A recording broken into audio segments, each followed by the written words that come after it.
Assalamualaikum dan salam Sarawak Maju Makmur. Bersama saya Saiful Bahari Muhammad. Tumpuan berita, Kerajaan Sarawak akan melaksanakan projek mega iaitu pembinaan lebuh raya pesisir utara yang menelan belanja sebanyak 6.1 bilion ringgit mulai tahun 2025 hingga 2030. Premier Sarawak Datuk Petinggi Tan Sri Dr. Abang Abdul Rahman Zohari Tun Datuk Abang Openg berkata, projek yang dibiayai Kerajaan Sarawak itu melibatkan pembinaan lebuh raya 4 lorong yang akan menghubungkan Miri, Limbang dan Lawas menerusi Brunei Darussalam. Menurut beliau, pelaksanaan projek mega berkenaan adalah susulan daripada perkembangan pembangunan yang sedang rancak dilaksanakan di wilayah utara negeri ini. Pertamanya ialah pembangunan airport. Airport di Limbang ini akan dipanjangkan, iaitu menyangkut runway yang membolehkan jet untuk mendarat di sini. Keduanya, kita sudah mengenal pasti satu kawasan untuk membangunkan resort dan juga kawasan riadah yang berhadapan dengan Brunei Bay. Ini akan menjadi satu tempat untuk kita mempromosikan sektor pelancongan di sini, dan jalan akan menjurus ke Lawas.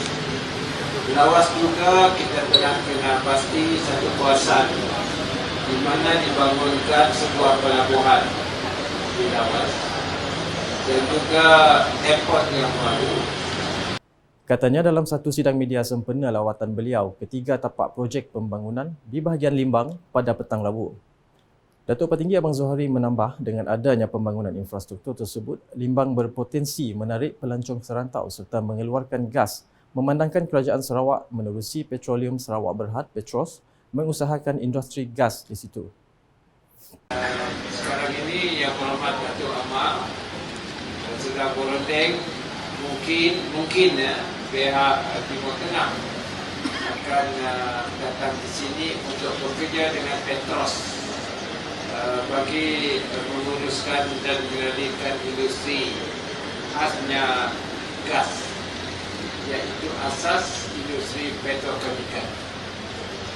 Hadir sama timbalan-timbalan Premier Sarawak, Datuk Amar Douglas Ugah Embas dan Datuk Amar Awang Tengah Ali Hassan, Setiausaha Kerajaan Sarawak Datuk Amar Muhammad Abu Bakar Marzuki, Timbalan Menteri Pengangkutan Datuk Hasbi Habibullah, Timbalan Menteri Pemodenan Pertanian dan Pembangunan Wilayah Sarawak Datuk Dr. Abdul Rahman Ismail, Ahli Parlimen Lawas Datuk Henry Sum Agong, Ahli Dewan Undangan Negeri Batu Danau Datuk Paulus Palu Gumbang dan Residen Bahagian Limbang Unus Tambi. Dalam pada itu, Premier Sarawak turut melakukan lawatan turun padang ketiga tapak projek pembangunan Kerajaan Sarawak di Limbang pada petang Rabu. Tapak pertama yang dilawati ialah projek cadangan pembinaan dan penyiapan jambatan Sungai Limbang, Jambatan Sungai Bunut nombor 2 dan jalan penghubung bahagian Limbang yang direkodkan 70.57% siap setakat Februari 2024. Berdasarkan taklimat yang disampaikan oleh pihak Jabatan Kerja Raya JKR Sarawak, projek berjumlah 187.62 juta ringgit ini dijangka siap pada 24 November 2025. Seterusnya, Datuk Petinggi Abang Zohari bergerak ke tapak kedua iaitu projek pembinaan dan penyiapan kompleks pentadbiran bersepadu IAC Limbang yang kini masih 34% pelaksanaannya. Menurut JKR Sarawak, projek yang menelan kos sebanyak 157.28 juta ringgit ini dijangka siap pada 11 Februari 2025. Sejurus lepas itu, lawatan Premier Sarawak diteruskan ke tapak projek cadangan menaik taraf tebingan Sungai Limbang Fasa 2, Pakej 2 dan Fasa 3. Menerusi taklimat yang disampaikan oleh Majlis Daerah Limbang MDL setakat 5 Mac 2024, projek Fasa 2 Pakej 2 berkeluasan 0.28 km yang melibatkan pembinaan planter box, tempat parkir food truck, gazebo, esplanade walkway dan gerai-gerai makanan itu telah mencapai 88.05% siap. Manakala fasa 3 melibatkan kerja-kerja pembinaan bangunan tamu Limbang, lock-up shop, membaik pulih jeti, gerai-gerai dan jambatan pejalan kaki pula mencatat 71.77% pelaksanaannya. Kedua-dua projek ini dijangka siap pada 19 September 2024. Manakala pada sebelah malam, Premier Sarawak telah menyempurnakan perasmian Majlis Tilawah dan Menghafaz Al-Quran kali ke-63, peringkat Sarawak tahun 2024 Masihi 1445 Hijrah yang membuka tirainya selama 4 hari di Dewan Suara Limbang. Berucap dalam majlis itu, Datuk Petinggi Abang Zohari memberitahu setiap individu perlu menggunakan akal secara bijak untuk mencari penyelesaian yang efektif dan inovatif dalam mengatasi cabaran menuju era baharu. Ini sepotong ayat dalam Al-Quran yang beri banyak makna dan maksud. Khususnya kepada kita yang beragama Islam. Untuk kita menggunakan akal kita dan dapat melihat kejadian-kejadian yang kita hadapi pada masa ini. Kalau keadaan begitu panas, mungkin ia tidak membawa keselesaan kepada manusia. Dan kalaulah keadaan begitu, banyak sektor-sektor penghidupan manusia akan terjejas. Dan ini adalah satu cabaran bagi kita menggunakan akal kita untuk mencari penyelesaian.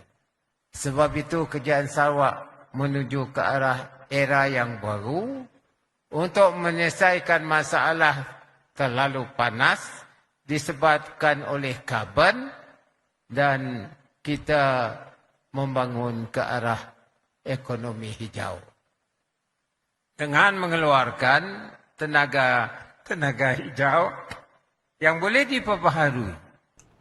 Majlis ini akan menyaksikan 12 peserta qari dan 9 peserta qariah berentap untuk merebut gelaran Johan bagi tilawah Al-Quran.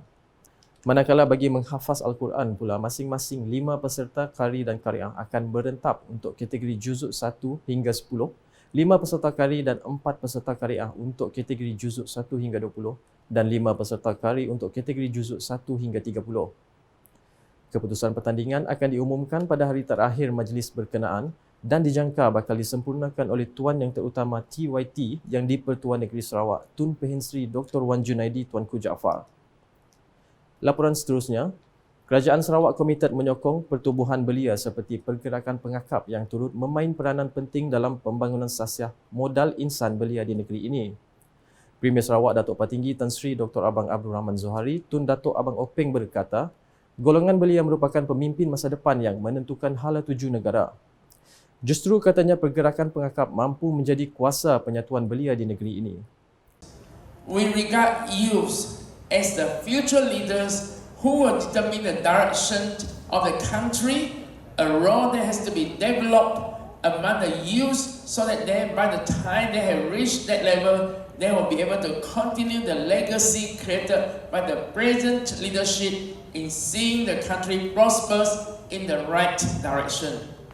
Beliau berkata demikian dalam teks ucapan yang dibacakan oleh Timbalan Premier Sarawak Datuk Amar Profesor Dr. Sim Kui Hian semasa Majlis Makan Malam Gala Pengakap 2024 dan sambutan ulang tahun ke-111 Pergerakan Pengakap Sarawak di Pusat Konvensyen Borneo Kuching BCCK pada malam Rabu. Premier Sarawak yang juga Ketua Pengakap Sarawak menambah, kerajaan turut mengiktiraf pergerakan pengakap yang kini penubuhannya selama 111 tahun di Sarawak. Turut hadir dalam majlis itu ialah Yang di-Pertua Majlis Pengakap Sarawak Tan Sri Datuk Sri William Mawan Ikom, Ketua Pengakap Malaysia Major General Profesor Datuk Dr. Muhammad Zin Bidin, pengerusi-pengerusi dan ahli-ahli Majlis Pengakap Sarawak serta tetamu jemputan lain.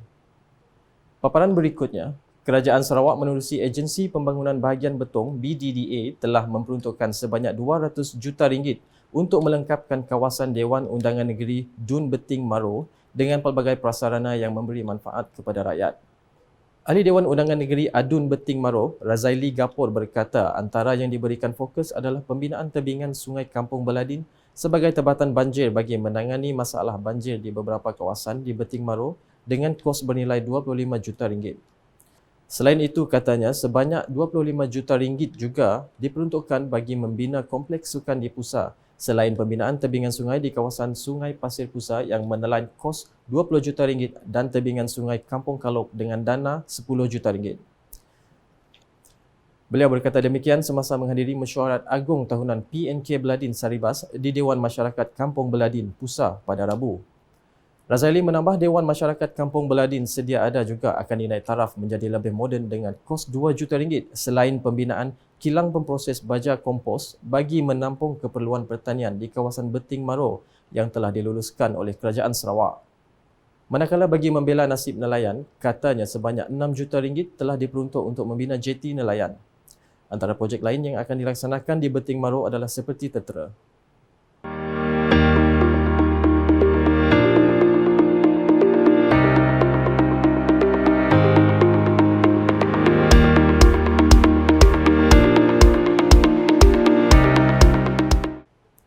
Berita sukan, kejuaraan Muay Thai Sabah 2024 yang berlangsung di Aras 3, Aeroport Kota Kinabalu, Sabah pada 29 Februari hingga 4 Mac lepas menyaksikan barisan petinju muda dari Sarawak cemerlang dengan merangkul 13 pingat emas, 6 perak dan 6 gangsa.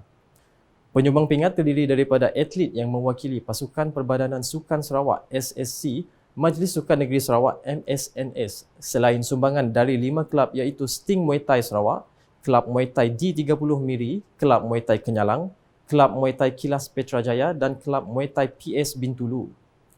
Pasukan SSC MSNS paling menonjol apabila 5 atletnya berjaya merangkul 5 emas masing-masing menerusi Muhammad Izzat Zulfaqar Hazrit, Muhammad Nurziman Abdullah, Muhammad Nuraikal Ismail, Maureen Hee Sielin dan Intan Nirmala Mursidi. Dalam pada itu, 5 kelab tersebut cemerlang dengan menyumbang kutipan 8 pingat emas, 3 perak dan 3 gangsa. Kelab Sting Muay Thai Sarawak, Kelab Muay Thai D30 Miri dan Kelab Muay Thai PS Bintulu masing-masing menyumbang 2 pingat emas, selain 2 lagi emas sumbangan Kelab Muay Thai Kenyalang dan Kelab Muay Thai Kilas Petrajaya. Kelab Sting Muay Thai Sarawak turut menyumbang 2 perak selain 1 perak dari Kelab Muay Thai D30 Miri. Manakala 2 gangsa disumbangkan Kelab Muay Thai D30 Miri dan 1 lagi gangsa dari Kelab Muay Thai PS Bintulu. Presiden Persatuan Muay Thai Negeri Sarawak, Jumaat Ibrahim, ketika dihubungi, sangat berpuas hati dengan pencapaian atlet-atlet Sarawak pada kejuaraan tersebut. Lebih-lebih lagi mereka yang telah tersenarai dalam skuad bayangan Sukma 2024. Katanya sumbangan 5 pingat emas oleh atlet bayangan Sukma itu memberi signal positif kepada peluang skuad Muay Thai pada Tamasya sebenar Ogos nanti. Kejuaraan berlangsung selama 5 hari itu dianjurkan Persatuan Muay Thai Negeri Sabah dan Permas. Sekian edisi Tengah Hari bersama saya Saiful Bahari Muhammad. Berita lebih lanjut boleh didapati di semua platform media sosial UKAS termasuk portal ukas.sarawak.gov.my dan UKAS Channel di YouTube. Mengakhiri buletin UKAS dengan sorotan lawatan Premier Sarawak ketiga tapak projek pembangunan di bahagian Limbang pada Rabu.